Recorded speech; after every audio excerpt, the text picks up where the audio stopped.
প্রিয় ভাই সব, কোরআন নাজিল হতে থাকলো, নবী করিম সাল্লাল্লাহু আলাইহি সাল্লাম মুখস্থ করতে লাগলেন।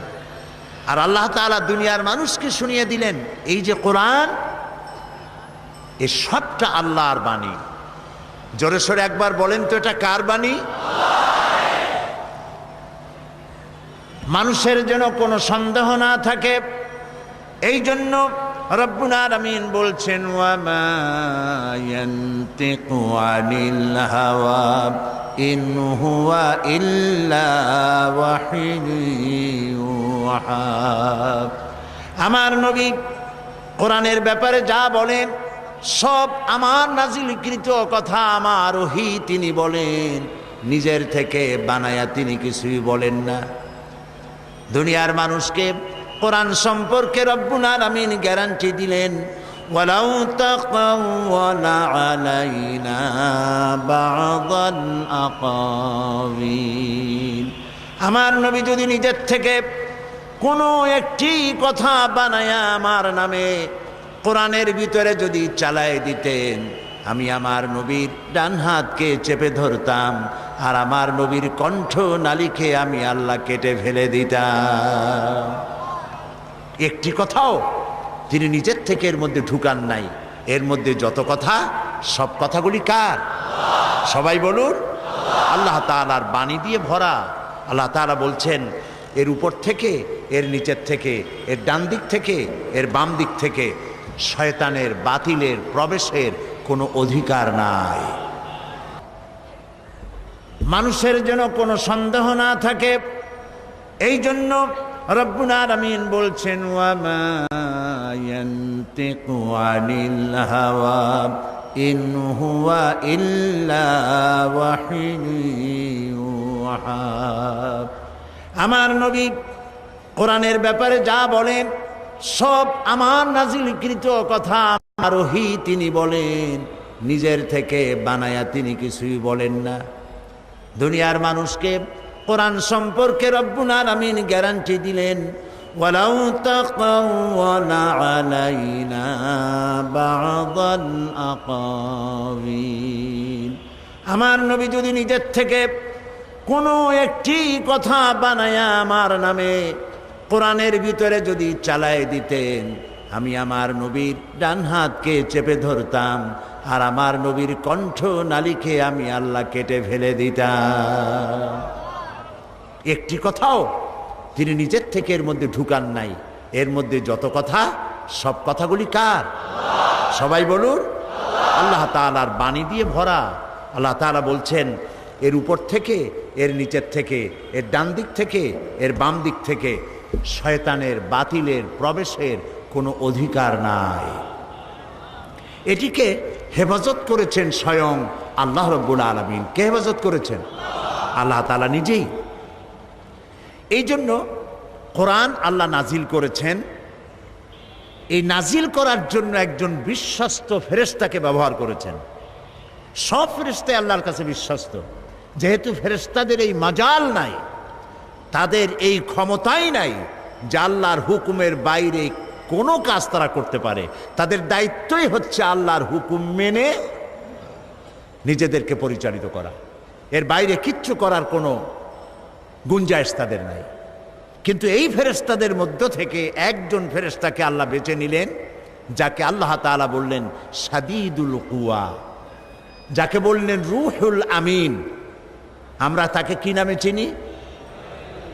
মাশাআল্লাহ, আপনারা সবাই জানেন তার নাম হযরতে জিবরাইল আলাইহিস সালাম। তিনি হলেন আল্লাহ তাআলার জেনুইন, অথেন্টিক, স্পেশাল মেসেঞ্জার। সমস্ত নবীর কাছে এই ওহী পাঠাবার জন্য আল্লাহ তাকে ব্যবহার করেছেন। এই কোরআন সবটা হলো ওহী। এই কোরআনের মধ্যে সবটা কি? ওহী। এখন ওহী কি জিনিস সেটা আমাদেরকে বুঝতে হবে। ওহী শব্দের অর্থ হলো ইশারা করা, কোনো জিনিসের ভাব উদ্রেক করে দেওয়া, মনের মধ্যে কোনো ভাবের উদ্রেক করে দেওয়া, ইশারা করে দেওয়া। এখন এই ওহী কয়েক প্রকার হয়ে থাকে। এই ওহীর কথা কোরআন শরীফে বলা হয়েছে, মৌমাছির কাছেও আল্লাহ ওহী করেছেন।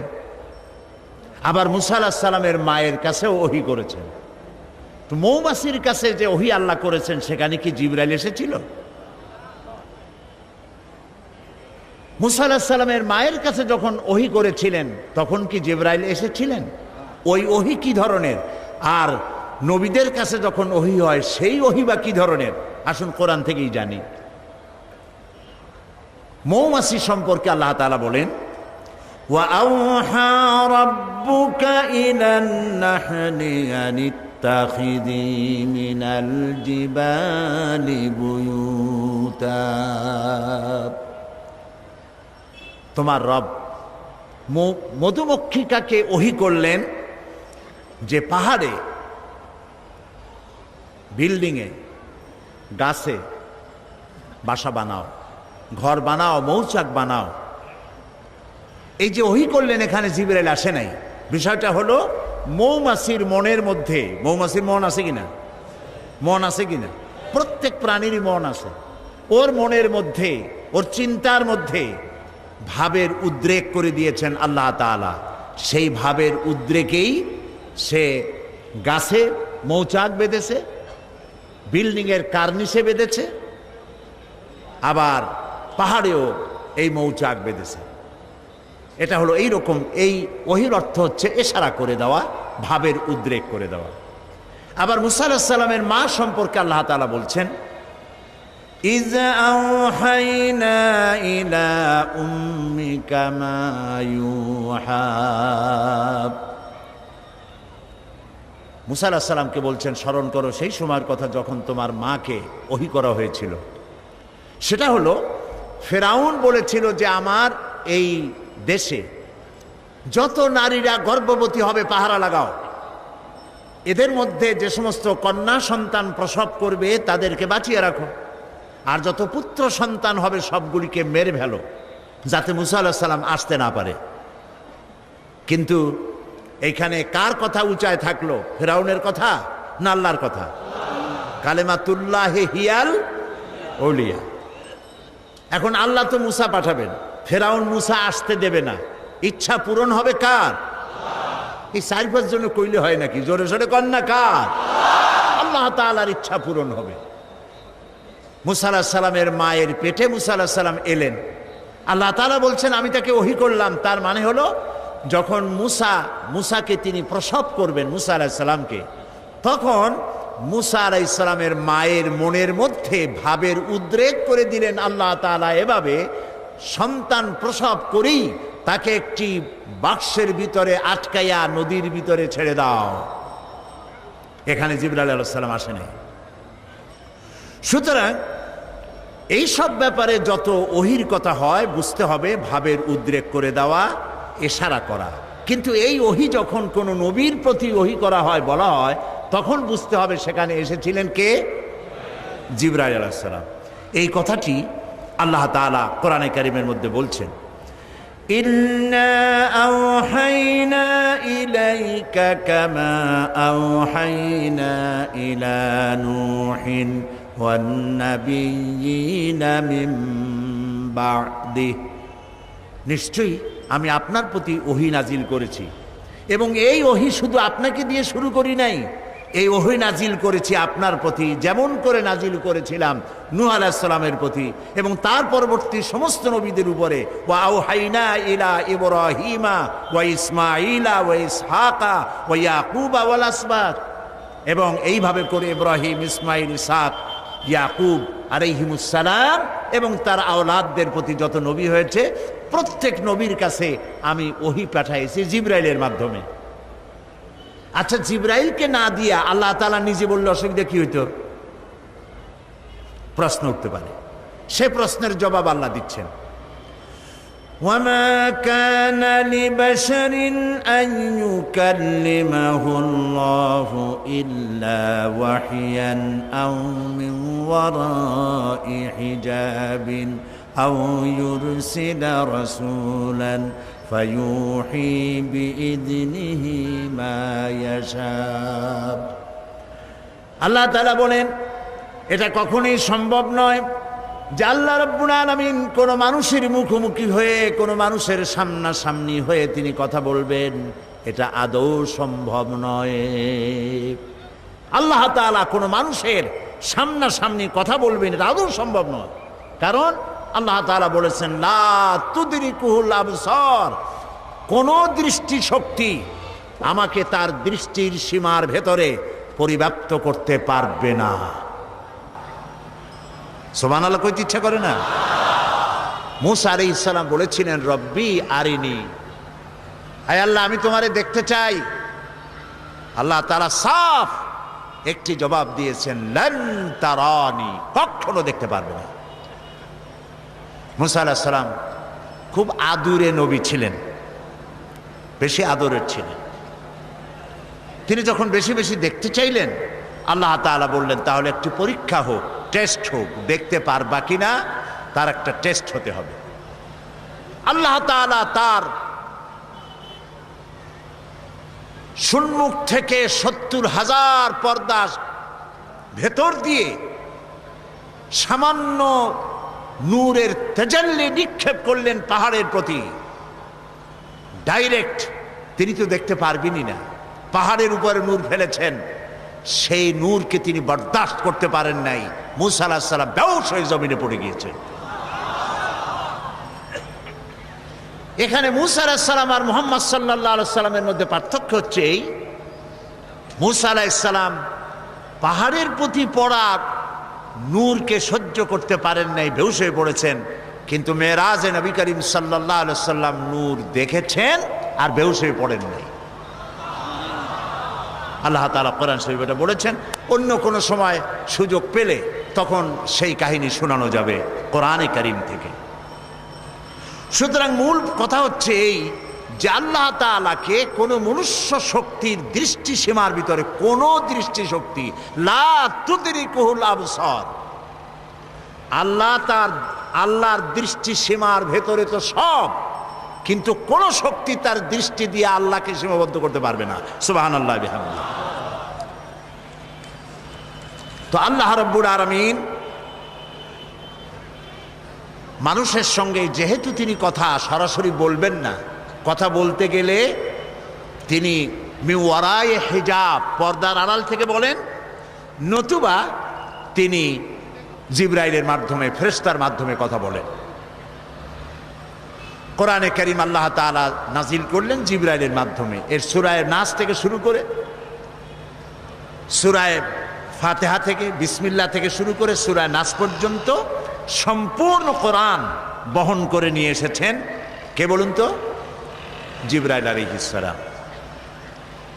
এই কিতাবের বিশুদ্ধতা সম্পর্কে কোনো কথা উঠতে পারে পাঠকের মনে। দেখুন, পৃথিবীতে যত লেখকরা বই লেখেন, প্রত্যেক লেখক শুরুতেই তার দুর্বলতা স্বীকার করেন। আপনারা কি কথা শুনতেছেন? সেই সাথে বুঝতেছেন? আলহামদুলিল্লাহ বলেন। প্রত্যেক অথার, রাইটার, মুসান্নিফ, লেখক বই লিখতে গিয়ে শুরুতেই বলেন এই লেখার মধ্যে আমার ভুল ত্রুটি হতে পারে, তথ্য এবং তত্ত্বগত, অথবা প্রিন্টিং মিস্টেক হতে পারে। কোনো সহৃদয় পাঠক যদি তার চোখে কোনো ভুল ধরা পড়ে আমাকে জানিয়ে দিলে কৃতজ্ঞতার সাথে আগামী সংস্করণে সংশোধন করতে বাধ্য থাকিব। এরকম লেখা থাকে কিনা? না, এরকম লেখা থাকে আমি যে একখানা বই লেখছি এর মধ্যে ভুল ধরে কার বাপের মাথায় কয়টা মাথা। কি বলেন? পৃথিবীতে একখানা কিতাব যার মধ্যে কোনো দুর্বলতা নাই। শুরুই হয়েছে বইয়ের, কিতাবের নির্ভুলতা গ্যারান্টি দিয়ে। পৃথিবীর সব বই শুরু হয় অথারের দুর্বলতা, লেখকের দুর্বলতা, অক্ষমতার মধ্য দিয়ে।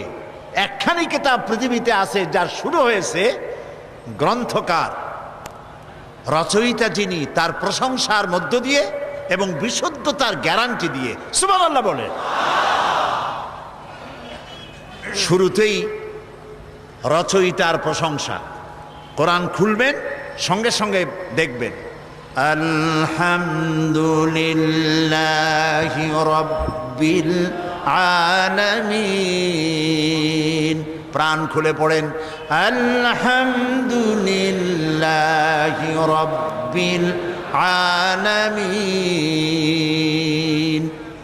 সমস্ত প্রশংসা, যাবতীয় প্রশংসা আল্লাহ রাব্বুল আলামিনের, যিনি কিতাব নাজিল করেছেন। সুবহানাল্লাহ। আর এক কথা উল্টান, যেখান থেকে শুরু করবেন ওইখানেই দেখেন বিশুদ্ধতার গ্যারান্টি। যালিকাল কিতাবু লা রাইবা ফি। এটা হচ্ছে সেই কিতাব যে কিতাবের ভিতরে সন্দেহের কোনো অবকাশ নাই, বিন্দুমাত্র সন্দেহ নাই। লা রাইবা ফি, এর মধ্যে কোনো সন্দেহ নাই, ভুল নাই, ত্রুটি নাই, বিচ্যুতি নেই। চ্যালেঞ্জ। আল্লাহ রাব্বুল আলামিন বিশ্ববাসীকে চ্যালেঞ্জ করলেন, আম ইয়াকুলুনা ইফতারাহু কুল ফাআতু বিসূরাতিন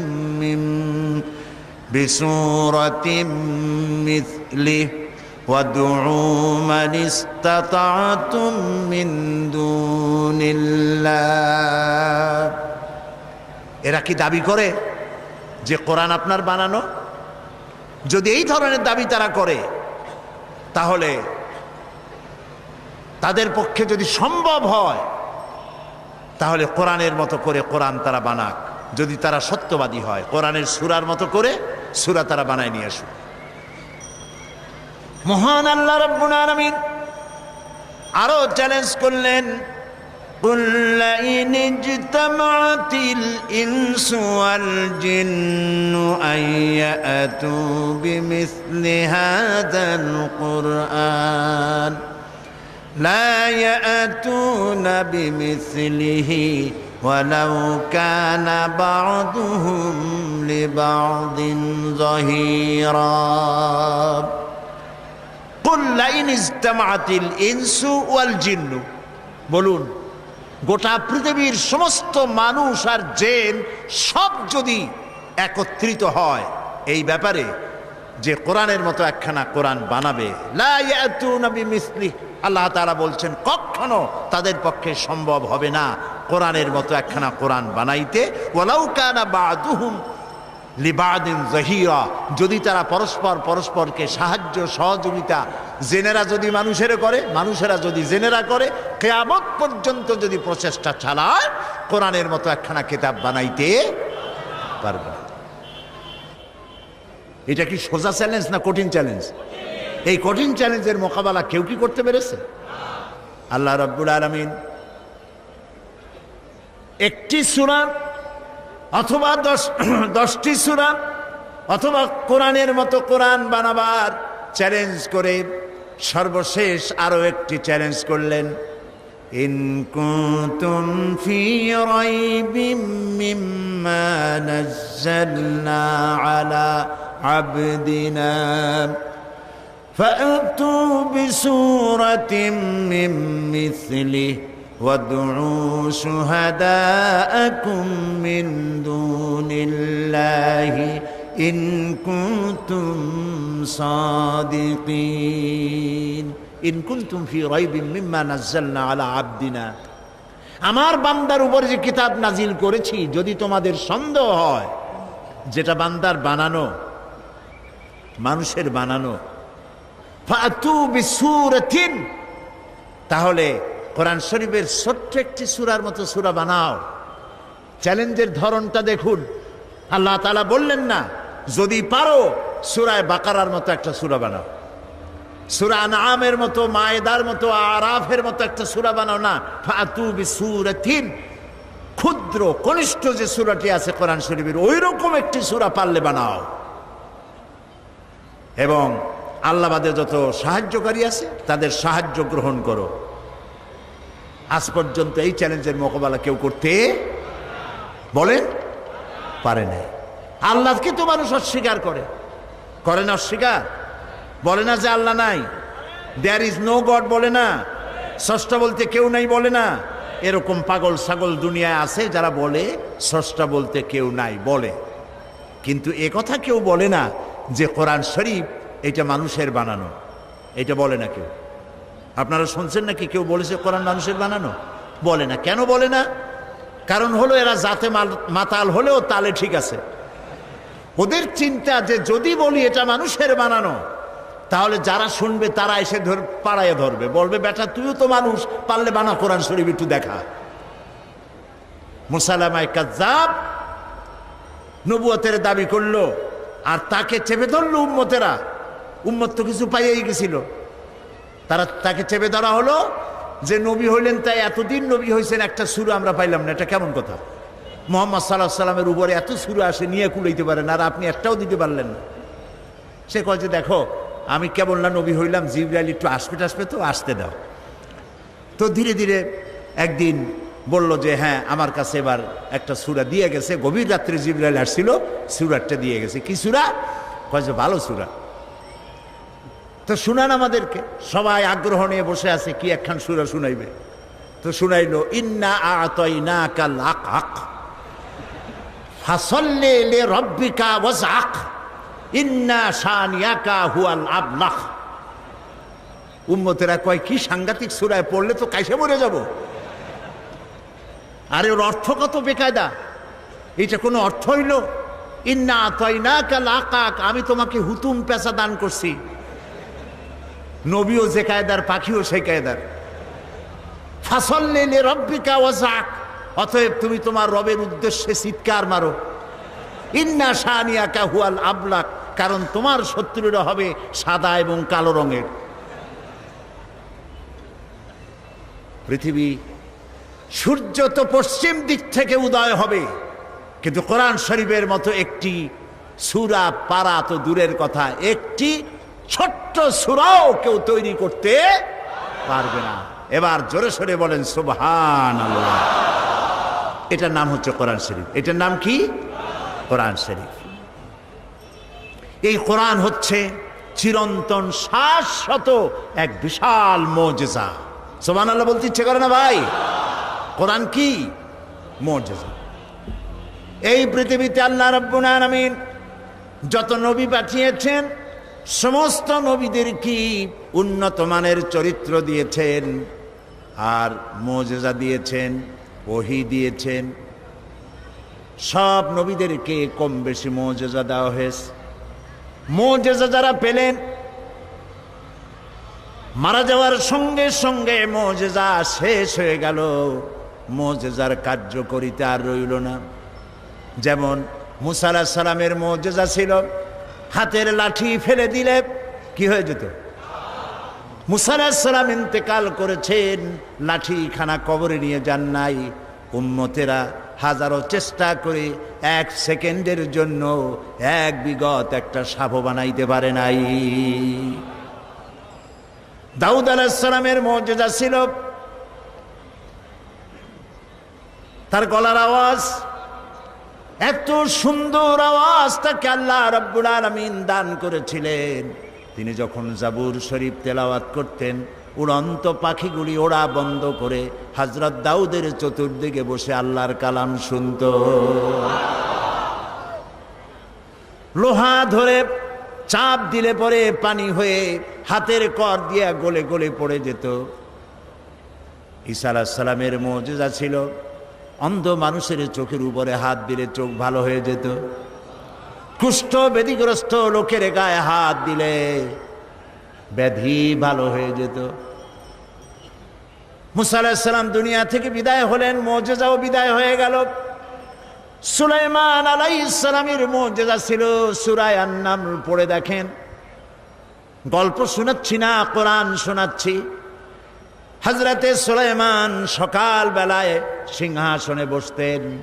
আল্লাহ বলেন 1 মাসের পথ বিনা ইঞ্জিনে উড়ে যেতেন।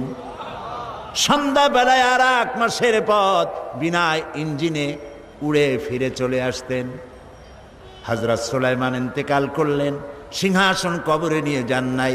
উম্মতেরা 1 সেকেন্ডের জন্য জমিন থেকে 2 আঙ্গুল উপরে উঠাইতে পারে নাই। ঈসা আলাইহিস সালাম ইন্তেকাল করেন নাই, রব্বুল আলামিন তাকে উঠায় নিয়েছেন। তিনি যে অন্ধ লোকের চোখের উপরে হাত দিলে চোখ ভালো হয়ে যেত, তাকে আল্লাহ উঠায় নিলেন। তার ভক্ত অনুরক্ত, তার উম্মতের দাবিদার শত শত কোটি খ্রিস্টান পৃথিবীতে আছে, একটা অন্ধ লোকের চোখে হাত বুলাইয়া কারো চোখ ভালো বানাইয়া দিতে পারে নাই। প্রিয় ভাই সব, এই পৃথিবীতে রব্বুল আলামিন সব নবীকে কম বেশি মুজিজা দিয়েছেন, সব থেকে শ্রেষ্ঠ মুজিজা দিয়েছেন আমাদের নবীকে। নবীজি মুহাম্মদ রাসূলুল্লাহ সাল্লাল্লাহু আলাইহি ওয়াসাল্লামের জীবনে হাজার হাজার মুজিজা সংগঠিত হয়েছে। নবীজির সমস্ত মুজিজার ভিতরে সর্বশ্রেষ্ঠ মুজিজা যেটা, তার নাম কোরআন। রাসূলের মুজিজার নাম কি? রাসূল দুনিয়া থেকে চিরকালের জন্য বিদায় হয়ে গেছেন, মুজিজা কবরে নিয়ে যান নাই, মুজিজা রেখে গেছেন।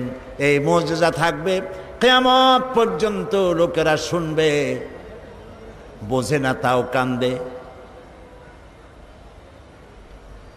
রমজান মুবারকের মাসে তারাবির নামাজের ভিতরে লোডশেডিং হয়, বিদ্যুৎ চলে গেছে, পাখা ঘোরে না, গরমের মধ্যে ঘরমাক্ত হয়, কোরআন শোনা বাদ দিয়া নামাজিরা বাইর হয়ে যায় না।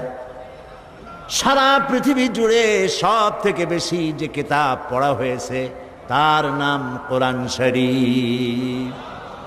আজও কোরআন শুনে কাফের বেঈমান ইহুদি খ্রিস্টান মুসলমান হয়ে যায়, পড়ে লা ইলাহা ইল্লাল্লাহু মুহাম্মাদুর রাসূলুল্লাহ। শ্রেষ্ঠ মুজিজা, সুবহানাল্লাহ বলে। সারা বিশ্বের চিরবিস্ময় এই কোরআনকে আল্লাহ রাব্বুল আলামিন নাজিল করে হেফাজতের ব্যবস্থা করেছেন। আল্লাহ রাব্বুল আলামিন বলেন, ইন্না নাহনু নাযালনা যিকরা ওয়া ইন্না লাহু লাহাফিজুন। কোরআন নাজিল করেছি আমি আল্লাহ, আর এর সংরক্ষণের সবটুকুন দায়িত্ব আমি গ্রহণ করেছি। কোরআন হেফাজতের দায়িত্ব কার? আল্লাহ হেফাজত করছে। মানুষের সিনার ভিতরে এটাকে বদ্ধমূল করে দিয়েছেন। আল্লাহু আকবার। ছোট্ট ছোট্ট বাচ্চারা মুখস্থ করে, এতটুকু এতটুকু বাচ্চা 7 বছর 8 বছর বয়স কোরআন শরীফ মুখস্থ করে ফেলাইছে। এটা যদি আল্লাহর না হতো তাহলে কি সম্ভব ছিল ভাই? সম্ভব ছিল না। প্রতি রমজান মাসে, বুখারীর হাদিস, প্রতি রমজান মাসে জিবরাইল আলাইহিস সালাম নবী করিম সাল্লাল্লাহু আলাইহি ওয়াসাল্লামের কাছে আসতেন আর বলতেন, এ পর্যন্ত যতটুকু নাজিল হয়েছে আমাকে পড়ে শোনান। নবী করিম সাল্লাল্লাহু আলাইহি ওয়াসাল্লাম তেলাওয়াত করে শোনাইতেন আর জিবরাইল আলাইহিস সালাম শুনতেন। এরপরে হযরত জিবরাইল বলতেন, ইয়া রাসূলুল্লাহ, এবার আমি পড়ি, আপনি শোনেন। এটা এই জন্য করতেন যাতে করে আল্লাহর কালাম মুখস্থ করার ব্যাপারে কোনো ভুল ত্রুটি হয়ে না যায়। দেখেন না, রমজান মাস আসার আগে হাফেজ সাহেবরা একজন আরেকজনের শুনাইতে থাকে যাতে ইয়াদে কোনো রকম সর্বনাশ না হয়। 3 পারা দিয়ে 7 পারায় না ঢোকে, 9 পারা দিয়ে 13 পারায় না যায়। এই জন্য হাফেজ 2 জন রাখা লাগে মসজিদে, যেহেতু পিছনে তো আপনারা বুঝবেন না যে কোন জায়গাতে কোন সর্বনাশ হয়ে গেল। ঠিক কিনা বলেন? নবী করিম সাল্লাল্লাহু আলাইহি ওয়াসাল্লামের কাছে যে বছর নবী করিম সাল্লাল্লাহু আলাইহি ওয়াসাল্লাম ইন্তেকাল করবেন, তার জীবনের শেষ রমজানে হযরত জিবরাইল এলেন, এসে বললেন, ইয়া রাসূলুল্লাহ,